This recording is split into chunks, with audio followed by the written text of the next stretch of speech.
Hi, Roger Sharmer. Art Sadony. Brother Joe. Joe Sadony. Joe Sadony, okay. We're here at the Valley of the Pines, and it is Saturday, August 2, and we're going to take a walk through the grounds and the property to more understand about the place. Meanwhile, you can see the other buildings on the hill. And I don't know, Art, they are, the lower one is? Grandfather's office. And up to the left is the chapel. To the right? To the right was great-grandma's house, later to be the print shop. Okay. Now that is currently where I'm living. Okay.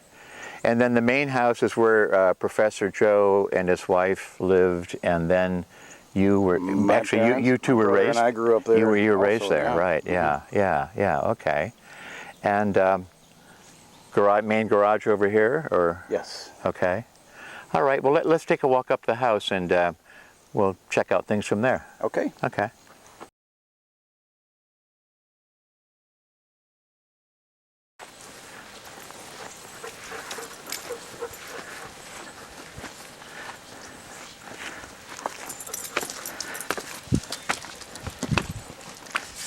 So this is the main house where Professor Joe lived. You were raised, and I love what you said, Joe, because basically it's like this is a ceremonial front door, but everybody always uses the back door. There's something about White Lake where you always end up going in the back door rather than the front door, right? Because the front porch faces the lake and the back door faces the road where you come in. Okay, I think, and then from here you get an idea of you look down through over Sadony Bayou. And then you look on towards Old Channel Inn, you look on to Old Channel Inn and obviously Lake Michigan, and there's the lawn down below. Okay, so you were raised in this house. Was it still furnished with things that your, Professor Joe would have had, or did your parents more personalize it, or? A little of both. Was it like living in a museum, or what? Mm-hmm. Great memories. Okay. This is all good. Paradise for kids to grow up. Yeah, okay. Half the neighborhood kids lived here. I was just going to say that. Everybody came over, called mom and dad, and just loved coming over. Lake Michigan, swimming? 5-minute walk. Yeah. And then there's also those wonderful photo albums where it shows different people from your, Professor Joe, I'll call him, where they're going to the dunes or they're walking through the dunes and walking along the beach. And the proximity to Lake Michigan is just like right over there kind of thing. It's a great spot, yeah. My full name is Arthur Joseph Sadony. Date of birth is April 14th, 1909. Well, many years ago, my dad was in Chicago, and he pictured a place that he'd like to settle down, and he visioned it in Michigan, near water, near Lake Michigan, and he drew a diagram of it. He wanted these pines and a place to grow things, and he came up along the lake, and he sent a description of it to different real estate men all along up through this area. And he came up on a friend of his. They came up and they camped across the lake near where the lion's den is, and he felt it was someplace around here. And from his description he sent out to different real estate people, he got a letter from a man in Montague. He said, I have a place that just perfectly describes, that you described, it fits it perfectly, but it's not for sale. And Dad had been saving up money for a long time to buy this, and he had all of $3,500 in the bank, hoping to buy this place when he found it. So Dad said, well, he says, if it fits the description, he says, wire the man and ask him what he'll take for it cash. So the man's name was Pryor in Montague, the real estate man. So he wired this man and asked him if he wanted to sell and what he would take for the place cash. The man wired back, he says he didn't really want to sell it, but if someone was interested, he would take $3,500 cash for it. Dad says, I'll take it. He sent him the money and moved up there with his horses in a carriage from Chicago and settled it over at the valley, we call the Valley of the Pines. Hey, I'm walking up this. This is kind of a great for winter time. How did you handle that? We'd get in our sleds and we'd slide down here over and over and over. I mean, I'm thinking. When it was slippery, in the summertime it was the Red Flyer wagon. Right, wagons. Okay, so the dog house is over there, the dog run, which is gone. And then this was the, what again? Workshop. Workshop, okay. Which still needs work, as we all can see. Okay. Was this like a sundial or something out here? A sundial. Okay. Yeah, I can see where it's at. Oh, here it is. A little pattern. Huh. We had a little playhouse that sat right here. Okay. That's still sitting out back, but my mom had the spike taken out. Okay. For fear of us falling on it and getting hurt. Okay. So this has been here a long time. That's been there a long time. Everything has a story, so the wheel is the story of... Roses used to grow on it. Really? It's used to grow all the way up side of our playhouse. Same as this one here. Same as that one. Okay, But it was okay. over here. But they probably came off an old wagon from the place. Oh, I'm sure. Farther, Okay, farther okay. back, yeah. Because one of you who was telling me the story about, like, when he, or was it Art, where in that tape, where he's going to town and he meets Dowie, and Dowie has Joe has a better trotter horse than Dowie, and then Dowie wants to buy the trotter horse. I think the first time he met him, we had horses at that time, and we had a real fine trotter horse. And Dad was going downtown to get something, groceries and all. And Dowie came out with his horse. And just as they came by, and he tried to get ahead of Dad and beat him. And Dad let ours go, and he ran away from him. He just left him behind. And when he finally did catch up from him, he says, "I want to buy that horse," he says. "I'll give you I think he said $75 or something like that for him," which is a lot of money nowadays. Dad says he's not for sale. I think that's the first meeting Dad had with him. With the Reverend. Yeah. Okay, and then actually from here we get a shot of the chapel up on the hill. Which I suppose raises the question also, is like, was Professor Joe a great spiritualist, or Jesus, God, and all that stuff? He was very religious. He studied every religion in the world. Right. I'd say more spiritualist. Yeah, a little of both. A little of both. We had a little chapel up in his office, the back part of his office. And we had a chapel in there. We had all decorated with arborvitae around the sides. And we had an organ there, a little organ. These represent the Valley of the Pines. Right. Valley coming in on each side. Okay. And little pine trees. And Okay. He made those himself. Okay. Yeah, because there was so much more creativity that somehow happened here all the time, whether it's Frega and the Prince and metalwork and on and on and on. In fact, there's 11 buildings over there in the valley. You're kidding. Yeah, there was two of them, two regular big houses. Well, the one we lived in, and the other, some friends that lived in. That's where Charlie Abel, that came with Dad originally, he lived over there. Then Meredith Byers lived over there. Jack DeFrega lived there.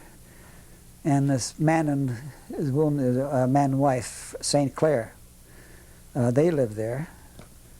So then we built, Dad had an office and a library, and then he built a place for his mother way back back in the late teens. The basic core of the house. 1837. Yeah. Okay. Don't quote me on that. I don't know that for a fact, but that's what I've heard. So you're working with some Old field old stone fields, foundation. yeah. 2 huge roofs plus this roof. Everything dumps here. There's nowhere for it to go. That was always about an every 8-year project here. To redrive the well. In the cellar, In the we had to cellar. drive a new well about every 8 years. We had to pull the old point up, put a new point on, and hand drive it because the ceilings are this high. The cellar was dug Hand drive in it. There was not a cellar originally. No, they dug that By by hand. hand underneath the building. So when you go in the cellar, you're walking around like this to drive a And they well. put the pump and the well right down in the middle of the cellar. So you're pounding 3-foot sections of pipe at a time by hand. I remember. I, Very well remember. and the house was much smaller. The upstairs was like a half upstairs. Yeah. So it would have been maybe like a 2-story wing with a 1-story wing? Kind of like the kickouts were added. It was just a farmhouse, Right, a square, okay. smaller farmhouse. And where the roses are up there, the kitchen was out away from the house. Their theory was if you burn the kitchen down, you don't burn the whole house You down. don't burn the house down, right?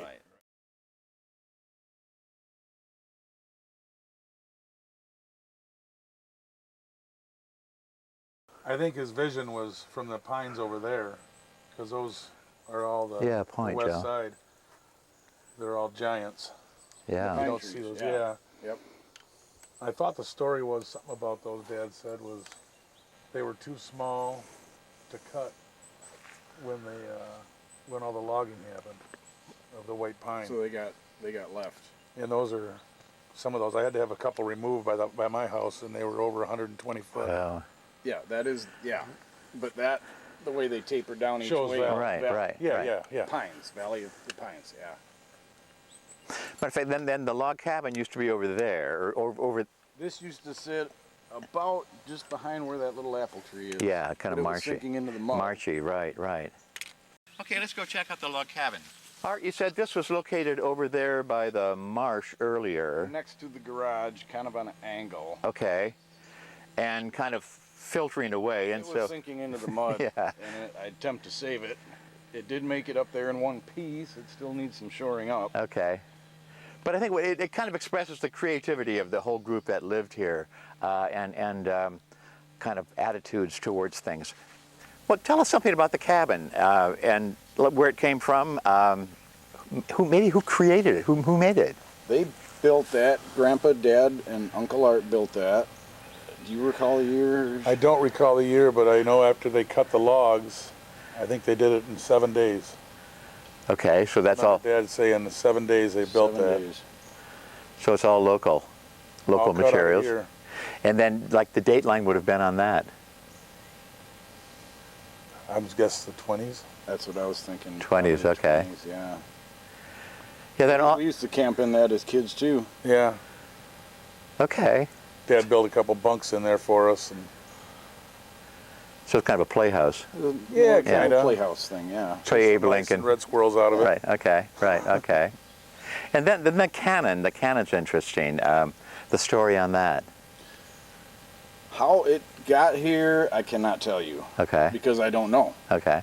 But there is a plaque on there, and it came from Marshalltown, Iowa. Okay. Had to do with the first celebration of the 4th of July for that town Okay. in 1865. Okay. Okay. So has the cannon always sat there? It used to sit directly in front of the cabin down in that location. Okay. It was sinking into the mud as well. Okay. So that got moved up here. The other symbolic thing about the cannon is that, like, I'm a kayaker, you know, and so I'll kayak down, come in Mary McGee's, Murray's Inn, you're there, it's Labor Day, it's 6 o'clock on Labor Day, and the question is, are they going to fire the cannons kind of thing? And there's, you can hear the kaboom, kaboom kind of thing. You can hear it over at Murray's, and they always refer to it, that's when the trunk slammers are leaving, meaning the resorters, the summer people are gone on Labor Day. And that's the whole thing, right? It's like the natives reclaiming the land kind of a thing. That's always been our little joke about it. Yes, Yeah, interesting. So how did you pick this up? I rented a big Skytrack, Okay. brought it in and picked it up out of the mud, carried Okay. it up here and got it set in place. It's pretty amazing, the intricacy of the door and things like that. Oh, that is so cool. Yeah. It's great that you're preserving it.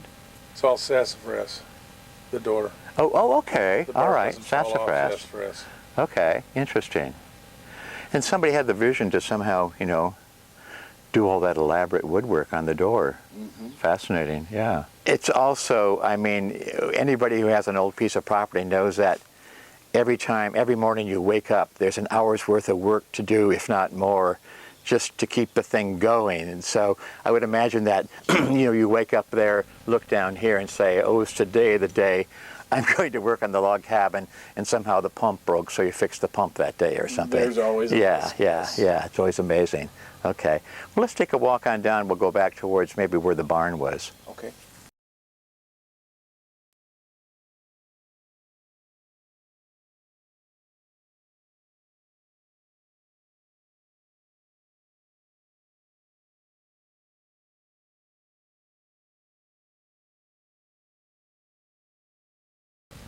Okay, and then Art, this was where, This is where the barn stood. and the barn was a big two-story building, one-story, what? 2-story. The hay was in the top, of course, in the hay Okay. loft, and the horses, the cows Okay. were housed in there. So then, okay, then like chickens, I mean, obviously we're talking self-sufficiency, like chickens would be where? Chickens, where did they keep the chickens? When we grew up, When we grew up, it was over there. When I would assume they had them out here somewhere, probably in the barn area somewhere. or running around. Okay. And then you mentioned earlier, like there was the farm, which was the land more in the marshland over there, where they grew crops. The vegetables and things were out in there, which is all swamp now. Right, right. Hay was out up above, out back here. Okay. Okay, well, let's walk on. And then the other house, the big old brown shingle house, used to be back here, right? Yes. Yeah. Okay, let's go back there. So this was the big kind of two-story brown shingle house that other people lived in, right? Yes. And that it was here originally before the other house, or this came afterwards? I thought it was here When Grandpa bought it. when Grandpa bought it, yes. Okay. So there would have been the original farmhouse here and then the other brown shingle back here? Yeah. Yeah. Okay. And then this came down when? Just recently? 2 years ago. 2 years ago. Okay, and then the building behind is for, or was? That's where my dad raised champion boxers. Okay, boxer dogs, okay. And then you mentioned that in front of that was the ice house, Ice house. where they would have gathered ice from White Lake to store during, I suppose they got it out of Indian Bay then, right? Indian Bay area. Yeah. And then they would sell the ice during the summer to locals Oh, okay. before refrigerators. Okay, right, ice boxes, right. Yeah. And then the funny little building over there, it looks like a playhouse. That's the playhouse I spoke of that used to sit next to the sundial. Oh, okay, up there, right. I just didn't have the heart to... Right. It's a forthcoming project. Well, yes, Yes, yes. right, okay. And then where it goes into meadow back there is just kind of like where the civilized portion stopped, or was there more farms That's back the there? beginning of the woods. That was hay for the horses where they'd grow hay out there. and Okay. Same up above.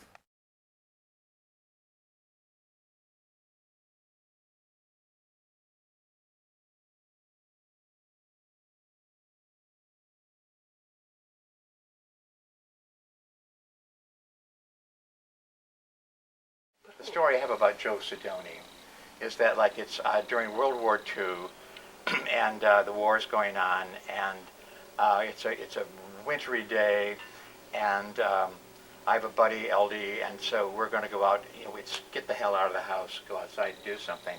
So it's like get out and play or whatever. So there's, like, in front of the house, an old channel trail. There's a road, and then it goes down to the woods over the hill, and so. We thought we will throw grenades at cars as active soldiers would throw grenades at tanks. And so we're down there and a couple cars go by, and we sort of lob the snowballs up and the cars keep going and everything's fine. And so, okay, we're getting made some snowballs and we're ready for the next hit. The next hit comes along and it's sort of this big kind of strange car, all right? But we didn't really know, so we fire the snowballs and then you duck down in the drift of the snowball kind of thing, like in the snow, and that's that. And so what we didn't know is that the guy who was in the car went around the block and then came back and stopped directly in front of us on top, right? Nice. And it's this big old kind of Norma Desmond Sunset Boulevard kind of house, or car, And so we're there, and all of a sudden, and then this monumental figure said, boys, I want to tell you what you're doing is very dangerous and you may hurt somebody. And there was a driver, and then he was sitting in the back, right? And so then we're like, oh my God, what is that? Who is that? But he was dressed like, Joseph Sadony, the pants, the whatever. And so he gets back in the car, the motor kind of continues on, and the driver drives away. And that's my meeting Professor Joseph Sadony. It's a weird story. But obviously he's like, wow, who is that? Did you ever throw snowballs again? I was just going to ask I think we kind of kicked it out for the day. Yeah, it's over. Lesson learned. But the interesting thing was that, like, what he didn't do was like, I'm going to go tell your parents, and then they will scold you or reprimand you. But basically, he just said, this is the way it is. It's dangerous. You shouldn't be doing that. And there was no report to our parents and things like that. Curious. Made you think about it. Better way to learn. Yeah. It's kind of curious because, like, everywhere you look, you find a project or you find some things. Michigan, 68. Michigan, 66. We go back to 56 here. RD, here's another 66. This one is sort of not legible, but not sure what it is. But then also, just, I don't know, the tools. And I don't know, Joe, like, look at that wrench. I mean, that is a big mother. And then obviously they're continual, because he was a tinker, an inventor, and a creative guy. So obviously this would mean something for making something which would do something, right? Yeah. Those are oilers off of old machines. This is an ice blade. Oh, okay, for ice. They used to get ice off the lake Wow. and cut them into blocks for the old ice refrigerators. Fingernail file? Sure. Yeah, okay. Interesting stuff. All right, let's go. Well, also this funny thing here, obviously for holding something, right? Yep. Horseshoes, or it was in the blacksmith shop. Oh, amazing. This Yeah. was the building right here. Then also, and the door is? Probably burned up. Looks like it was burned up. Okay. The youngest first. This is the exaggeration. Look at the seeds. You've been feeding things here. Bird feeder. Or the bird feeder, yeah.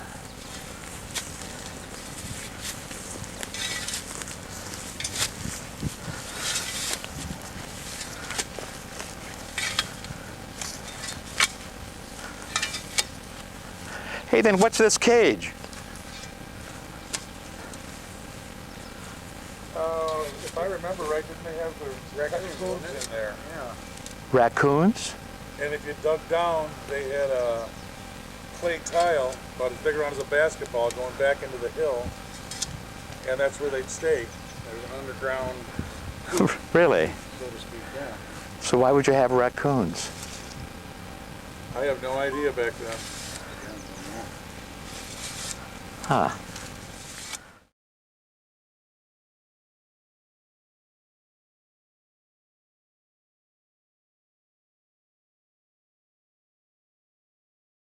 Okay, let's go check out the study.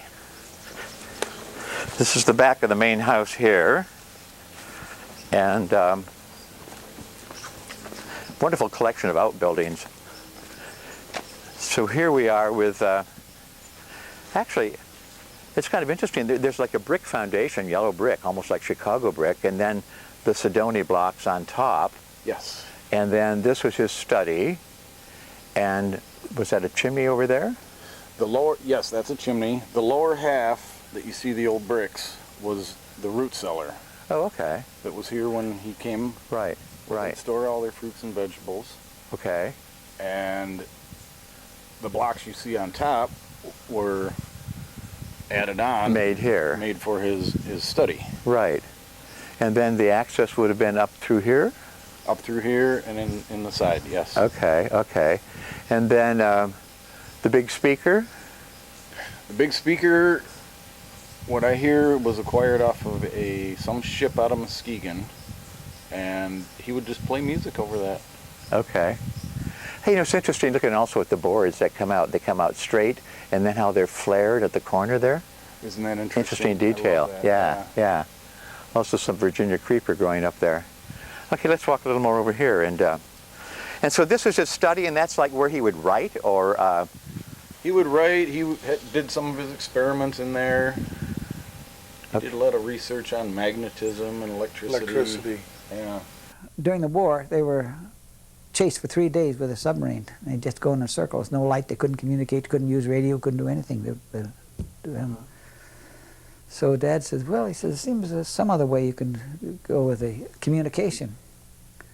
So we started working on something like that, and we developed where you talk over a light beam. We had either a flashlight or a spotlight. And we would pick it up over here, and you'd pick up your mic on the light beam. And you could talk back and forth on just a light beam. And Dad said, well, pretty hard to see it, but you can see it. So we did it with a black light. You couldn't see it. So we went to J. Edgar Hoover through this friend of ours, and he says, I'll take it down there. And he took it down there and ran to the government and gave it to him to use all the information, the drawings and everything else on them. And the government used that then. Yeah. The Second World War was your father's invention, which was a gift to this country. Yeah, that was almost like radar, you know. Well, exactly. Like Yeah.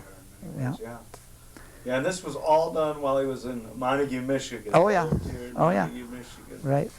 The fluorescent bulbs, I think it was, if I remember right, there's wire, Right here. Came through these wires. and the wire would carry power, and without a wire being attached to the things other than connecting the two, it would go right through and light them up. When it worked, remember Dad would plug this in, Yep. and it sends electricity, somehow. static, energy, whatever. And you would take these, I guess you'd put it at the back side of it, wasn't it over this? Yep. And it would pick the electricity up through that little spot. Flame of the sun, it would look like. Northern Lights. And wouldn't you could pick up a light bulb and it would light up in your hand? I think so, yeah. Yeah. It still works. That was a recorder that had round paper discs and little pencil drawers that would record temperature, humidity. It would do a complete revolution in 24 hours. And he was doing a study on weather, gravity, magnetism, and he would record all this data. And that was one of his studies he did. Hitting the sand, Okay. that's what it is. When lightning hit the sand. And it turned it to glass. One color would be where he's been, one color would be where he corresponded to people, or maybe people lived there that he was associated with possibly, or traveled there. Or they traveled here. Or they traveled here, maybe more so, yeah. There was a couple of companies around that wanted his advice and offered to put him on a payroll for just his advice as like an efficiency expert. Anytime he felt anything was wrong, we just let him know, and they'd come to him for advice anytime and so forth. So he used to do that. He was on the payroll of a couple of companies like the Charles P. Limerick Company and Holland Furnace. And he would, for quite a few years, just know that he would be on the payroll and advised him. Like one afternoon, he says, Dick Van Raalte was the head of it. He bought the Limerick Company out. He says, get him on the phone right away. So called him and got him on the phone. He says, your main power unit, he said, shut it off. There's something wrong with it. So, of course, Dick ran down. He called down. He said, shut the power unit. It was a big power unit and steam, and there was a flywheel almost as big as round as the ceiling here. that ran this belt, and it would run all the power all the way down the whole line with all the power unit. So the guy ran off and pulled the switch, and the thing, of course, was going just, you know, I don't know how many, 100 RPMs a minute. And it started to slow down and slow down, slower and slower, and just as it got about halfway down, the wheel came off. If that thing had come off going full force, it would probably went right straight down the line, yeah. line, and I don't know how many people it could have killed. Holy cow. And they turned it off, and no problem. Put it back up, fixed it, and repaired it. No, it just showed his capabilities.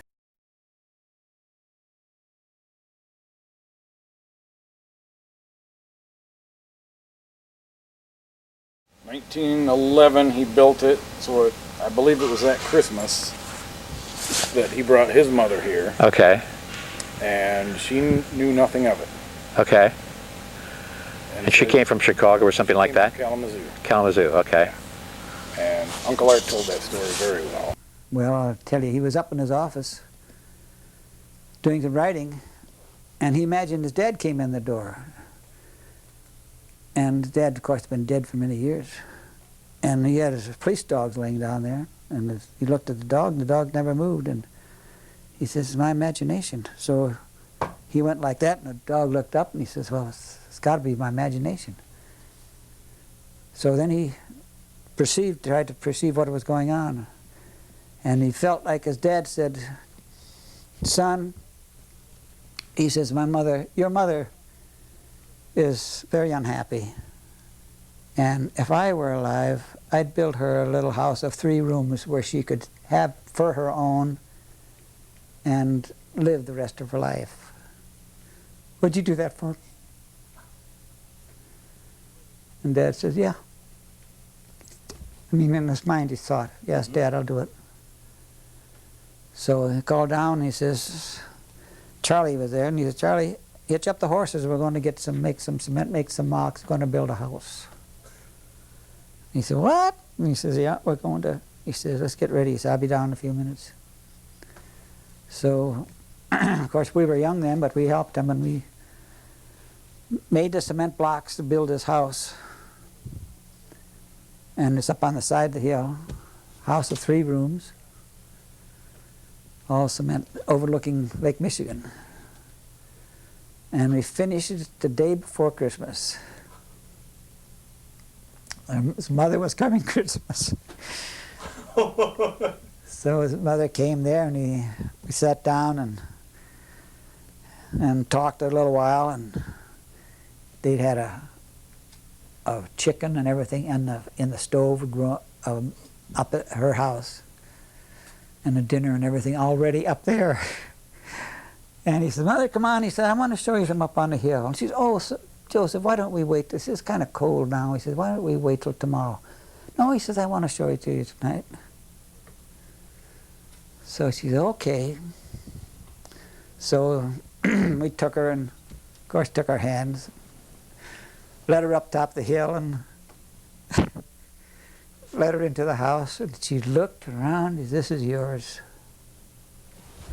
She sat down like that. She almost fainted. And she said, "What's the matter? What's the matter?" And she said, "I can't believe this. I can't believe this."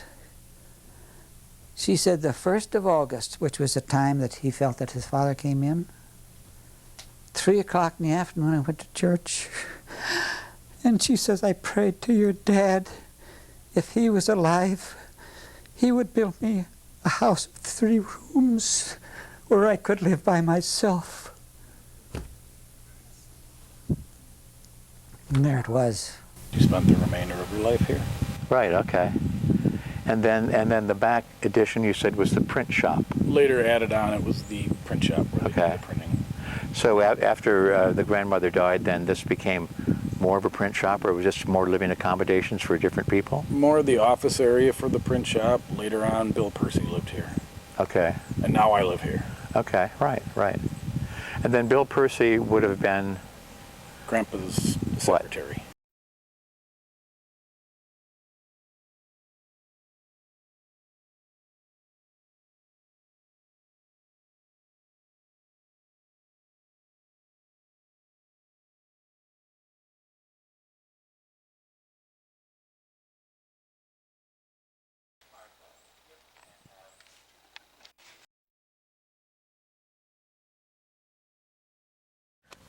And here we are. Hey, great view from up here. Looking out towards Old Channel Inn, yeah. Actually, we're standing here, this is the chapel. This is the chapel. Okay. And this had access to, where were the steps? The steps were through where the trees have been dropped, Okay. and that explains the windedness we have right now. Right, So, okay, okay. All right. And then the study's over there. Library's behind us. Grandma's house is over there. Yes. And then this wonderful vista down over Sadony Bayou. Beautiful view, isn't it? Yeah, yeah. It's amazing how that has all just filtered in. I mean, you see early shots where there's like, it's filled with logs. Yeah. Floating, and now it's Back just, in the logging it's days. all silted up. Yeah, fascinating. And then Joe, you live over there in the trees, right? Yep. Yeah, yeah. Actually, say, there's Joe, you married Martha. Yep. And have 2 children, named Art and Joe. Joseph and Mary. Gotcha, all right. Also, you know, I don't know, who did all the concrete work, the intricate concrete work? I'm looking at this trellis work. I mean, this is kind of amazing. Grandpa, the people here, did everything themselves. Yeah, fascinating. Yeah. And then here we go with a, hello? Okay, well, I mean, just realizing that you looked for some detail, and all of a sudden we see Peter, Petrus, stands for? Peter, Peter. one of the disciples. Right, okay, gotcha. Right. St. Peter.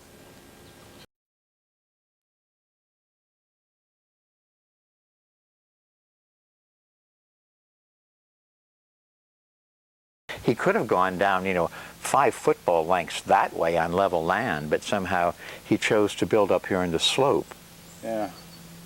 And then when you're up here and you look down there, you can understand why he built The up on view, the closer slope. proximity Yeah. to the house. Yeah. Then you got the climb, but Right.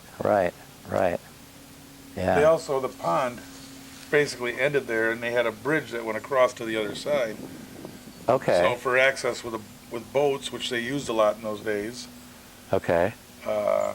and they came up, like we told you earlier, into the little pond area by the garage, and then downstream they'd go. Well, it's right. When you're kayaking, you can see some pilings down there. That's where the bridge went across. That's where the bridge went Okay. across. Would that have been an extension of like the road that goes by the mouse It was school? a footbridge, or all horses went across. Oh, okay. Horses and things, yeah. Because you see your also earlier shots where there's cows or something in the valley kind of thing. Have you seen those? It's like, Probably in some okay, old some old photographs. Yeah, I've seen. Yeah. Okay.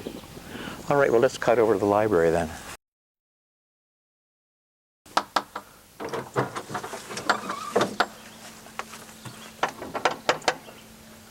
Pretty wimpy knock there. Bet you never seen a set of knockers like that before. Yeah, you got it. Knock, knock. Yeah. Here we go.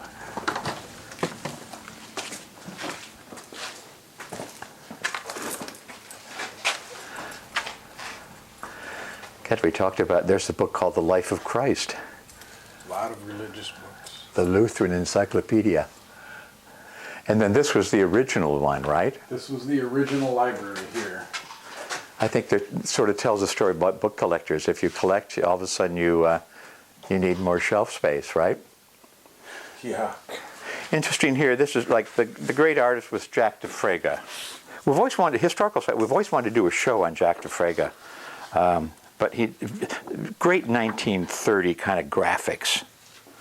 And he did those ones of the race people to Art Sadony, the greatest Ebo skipper, ever created kind of thing. Oh, yeah. Kind of like this, yeah, right. Atlantic, the Nemesis, which was our boat. Right. As a matter of fact, this is a different one because basically the one I have this is up in this corner. But what's interesting is that obviously Clarence Pitkin was a great patron of his and got him to do a lot of work for the yacht club. Mm-hmm. And so like Babes is Clarence Pitkin's boat. As you mentioned, Nemesis is the Sadony. Sadony boat, And that's an A boat. That was an A boat. 38 feet. Yep. And then the Atlantic, this is an incredible story. We made this a feature boat for Celebrate White Lake a few years ago. The Atlantic was something like about 104 feet long schooner owned by Ike Uline, who owned Schlitz Brewery. And he sailed so often from Milwaukee to White Lake, he became a member of the White Lake Yacht Club. And coincidentally, like Schlitz beer was a favorite beer that was served at the yacht club. And See, I didn't know that story. yeah, as a matter of fact, it's all written up. I think it's like page 354 in Looking Aft the book. It's a footnote. What's wonderful about it was that, like, Dan Yates' book, right? yeah, and which I worked on with Dan. And anyway, there's the Atlantic, and somehow Dan had it going. The patriotic thing was that you donated your sailboat to the war effort in World War II. And so Uline donates this to the Coast Guard, all right? And then coincidentally what happens is that Jack DeFrega, who's been teaching also a sailor at White Lake Yacht Club, he ends up joining the Coast Guard. And so it's like Jack DeFrega's here at White Lake, the big boat comes in, it's like, holy moly, where do you get a boat like that, right? Right. And so then Uline gives this to the Coast Guard, they drop the spars, they take it down to the Caribbean, and they loved sailing ships because basically they didn't burn petrol, no gas, and they were quiet, and they could detect the submarine because the Germans were sinking ships along the eastern seaboard in the Caribbean, all right? Yeah. And so we thought that somehow that maybe went down, but later on it came back. It went back to Uline. He gave it to Texas A&M. Texas A&M.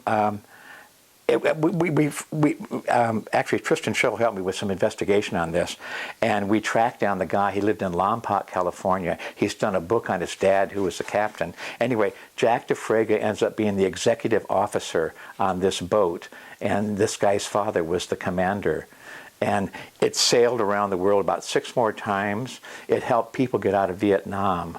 Wow. And then it was going to be the lead ship in the in 1976, Statue of Liberty number, America. But a couple months before, or a year before, something happened below the waterline. Something blew up and it sank. But I mean, that's the story of the Atlantic. Just an amazing story. Very interesting. Yeah. And then also just the graphics, different Sylvan Beach and Murray's, things like that. Jack DeFrega, we met through friends that we had in Grand Rapids. Dad was associated with this group, and they hired this Jack DeFrega. He was from Spring Lake, and he was having a bit of trouble and stuff, so he came up and he didn't have any place to really stay, so he wanted if he could stay with us. So he came over and he stayed with us for a couple of years, several years. And your father, of course, took him in. You all took him in. Just took him in, and of course, whatever we did, what he did with us, and Yeah, he was quite the artist too. he was a good artist. That's what he was. What this company in Grand Rapids hired him for designing and doing things. He was very good. How did he start doing the maps? Do you remember how he started with that? Well, I don't remember exactly what started, but we was talking about this lakes. Different lakes didn't have the maps and all, and he thought, well, it would be a nice promotional thing to do, and so he just started doing it. And of course, we had drawing boards and everything over there. I used to. So let's start out with the main house. Okay, the main house was there, and then. Well, earlier we walked out back. That is where the old barn stood. Okay. Beyond that was the old house, which is gone. The old brown shingle, right? This is the original part of the library, which Okay. we're in right now. Right. Was later added onto, Okay. which is the other portion of the building. Chapel and great-grandmother's house. Okay. And then the main house down here. And the main house down below with the garages, the second garage, that's also gone. Okay. There's a log house there? And the log house, there's the small log house, the one we moved up the hill. Okay. The big log house right there, that's long since gone. Okay. And then the other thing is that also down, like Indian Bay. Okay, Indian Bay, we get back to the property, which is where the lab was, Right. the boathouse. The boathouse. Also, I just noticed, like, here's the, obviously, White Lake Yacht Club champion, 1931. That'd be the Nemesis, wouldn't it? That would be the Nemesis. Yeah. And then the old channel going on, and old channel in down there. Sand time, justice, okay. Yeah, DeFrega was very clever. We have the library. They're all cement blocks that we made the blocks ourselves. With gravel we dug up and then made the buildings. We had 32,000 books in there. The library, I've sold about half of them because they were deteriorating, and then wanted to get the good books out of there. Yeah. So I sold them and divided up with my brother before he passed away. And so there's still 17,000 books in there, in his office, of course.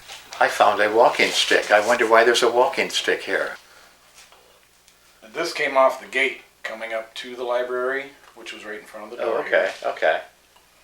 And that would have been copper originally, right? It's Copper, all of turned course they green. made that here too. Yeah, patina. Yeah, interesting. Gates of the Mind, because that's the book That is what they named that the was book. published after the Joe Sadony died, right? Correct. Yeah. Yeah, a story about the shipwreck and a lot of interesting stories.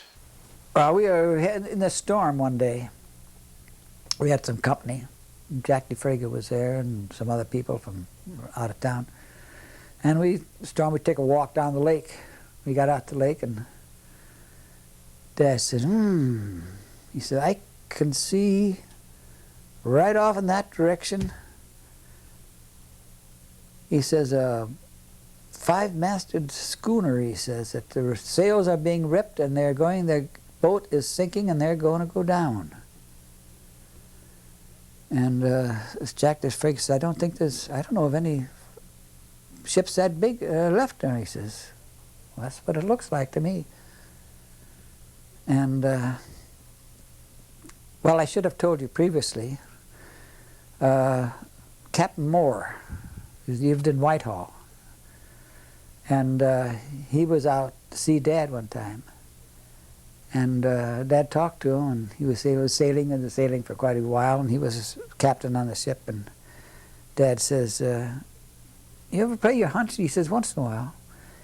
You listen to your hunch, he says, and you will get a Congressional Medal of Honor for saving some people's lives. If you listen to your hunch, he says, you will do it. And he says, well, boy, I'm going to listen to him if that's what you say. He says, because that's an honor that very few people get, and I don't know if anyone's ever got it on the Great Lakes. He says, you will be capable of doing it. He said, just listen to your hunch. He says, and I'll try to build up that if I can and help you with it. But he said, just remember that. He said, you get a strong hunch. He says, don't cast it aside. He said, believe it. Well, that was the year before this other thing happened. So I'll go back to where he was on the lake. And Dad said, well, he says, I can see them. They're going to go down. He said, well, will they all lose their lives? And Dad says, no. He says, I can see a ship, he says, to the right of it, like a big cigar. He says, if the captain on that ship listens to his hunches, he will go in the right direction and be able to save those people. And of course they were, oh gosh, that's exciting. He said, we'll have to watch it here, see what happens here. Well, it just so happens that this schooner, 5-masted schooner, my son, the last 5-masted sailing ship, was sailing in this storm and ran into trouble. Captain Moore was on this ship that looked like a cigar ship, and he was coming down this side of the lake, and they were on the other side of the lake. And all of a sudden, Captain Moore says, I'm going to go to the right. I'm going to go across the lake. And his mate says, what? Into this storm? He says, you're crazy. He says, put about. He turned the ship and he headed right straight across the lake into the storm. Across there, and after, I don't know how many hours, they sighted this ship in trouble. and he headed for him. And he said, they can't launch the boat, the waves, and the sea was so big they couldn't get a boat off and anything. So Captain Morris hollered through the megaphone. He says, get all your men on deck. He said, I'm going to ram you midships. And when I do, everybody crawl over the ropes onto my boat. He said, you'll never get this boat off in this seas. He said, everybody be ready. So he came up the boat like that, and all the guys came up on deck, and he came up like that, and he crashed right into the side of the boat, run up, and he had his net down in front. 7 guys climbed onto the boat. The old My Son sunk right there and went down. And he saved all 7 people. That's incredible. And he got a Congressional Medal of Honor for it. Did you ever hear this play? I don't remember hearing this play, but I'm sure. Looks I like might have at one it's time. still workable. Yeah. They still got the belt and everything. Cranks there. Yeah. See, this one is correlation of motion of the universe and magnetism. Some of his research he did. Cabinet number 3, drawer 4. Joseph Sadony writings. Jack Bursey was a guy who was an Antarctic expedition guy. I think he was with, Byrd, right? Wasn't it? Admiral Byrd, Admiral yes. Byrd, right. Dad had a man that was Mayor's Byers that was a graduate student from 2 different colleges. And he came up and he lived with us for many years up there. He was from California. And he stopped off to visit. We met out in California. He stopped off to visit us and spent a week there and came back and stayed about 20 years. And then we, of course, we studied engineering and mechanical drawing and French and English and all that stuff we took through him. And we had regular classes every day. We're sort of ending up here in the library. It's amazing because there's like phase 1 of the library and phase 2.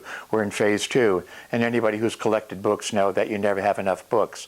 And I think what's so interesting about the Valley of the Pines is that somehow it starts out with, Professor Joe, the family, the movement, the collection of people, the buildings for this, the creative energy in radio, the creative energy in black light. It goes on and on and on. And that somehow, besides the physical building, we've seen the manufacturing of concrete blocks. We've seen the chapel with the concrete trellis, very unique buildings, creating things here. And that somehow we end up in the library, and the library basically is kind of an intellectual aspect. And so you have, the endless array of books. And what I think is also curious about, years ago, I came to a book sale here, and you were amazed at the amount of books that were being carried out. But obviously, still here are all the remaining books, and that somehow they all tell stories, I should say, of basically the professor's mind and where it went in his writings. And that as you look around with the lights, etc., you also see, the totally modern electronic kind of surveillance protection system that's in all the buildings. And so, not only do we have the past, but also we have the modern electronic system of detecting movements in buildings and things like that. So it's an amazing collection and an amazing place, Valley of the Pines. I think the most remarkable, the most outstanding thing was his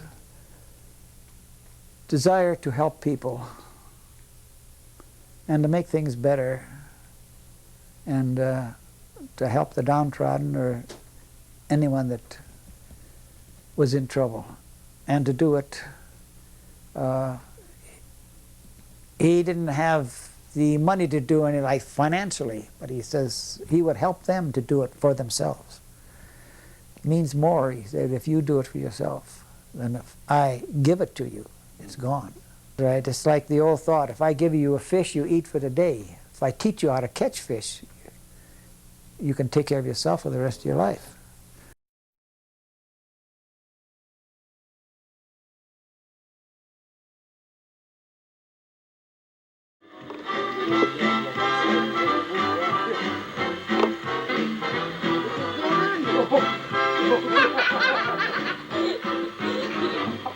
1947. I'll stay still as I can. July, Miss July.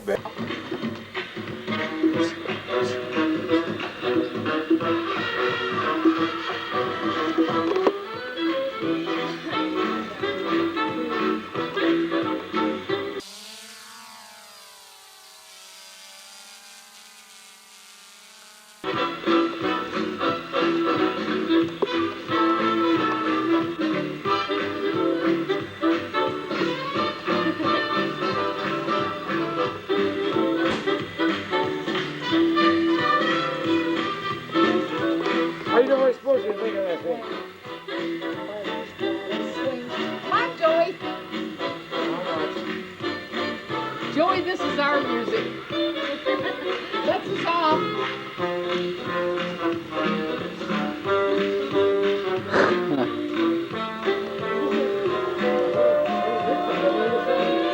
Brings back memories.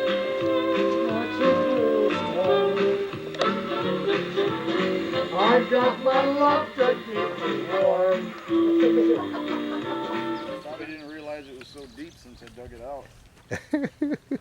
Hey, Sadie, what's going on? A little early for a Saturday night bath. What a dog. Poor dog. Poor dog. Oh, ouch. Yeah,